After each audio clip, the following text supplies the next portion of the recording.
Wild Talents, by Charles Hoyfort, Chapter 6c. I take a story from the Medium and Daybreak, December 13th, 1889.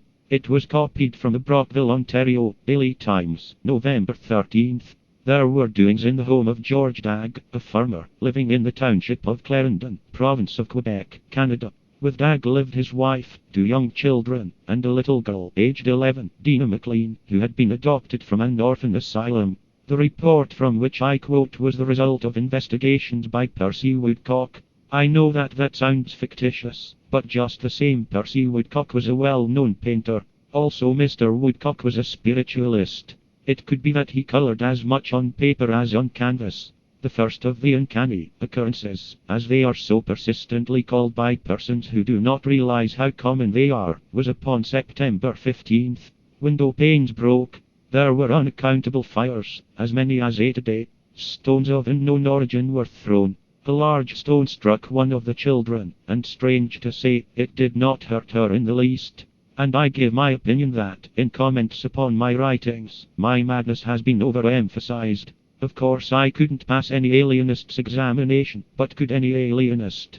But when I come upon a detail like this of stones striking people harmlessly in an Ontario newspaper, and have noted the same detail in a story in a Constantinople newspaper, and have come upon it in newspapers of Adelaide, South Australia, and Cornwall, England, and other places, and when I note that it is no standardized detail of ghost stories, so that probably not one of the writers had ever heard of anything of the kind before, I'd consider myself sane and reasonable in giving heed to this, if there were sanity and reasonableness. One afternoon, little Dina felt her hair, which hung in a long braid down her back, suddenly pulled, and, on crying out, the family found her braid almost cut off, simply hanging by a few hairs. On the same day, the little boy said that something had pulled his hair all over.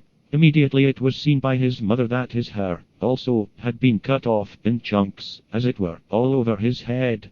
Woodcock told of the voice that was heard. This is an element that does not appear in the great majority of cases of poltergeist disturbances. His story is of conversations that were carried on between him and an invisible being. There was a feud between the Daggs and neighbors named Wallace, and the voice accused Mrs. Wallace of having sent him, or her, or it, or whatever, to persecute the Daggs. Most of the time, the house was crowded. When this accusation was heard, a number of farmers went to the home of the Wallaces, and returned with Mrs. Wallace.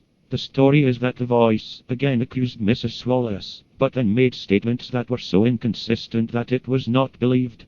It was an obscene voice, and Mr. Woodcock was shocked. He reasoned with it, pointing out that there were farmeresses present, and the voice was ashamed of itself. It repented. It sang a hymn and departed.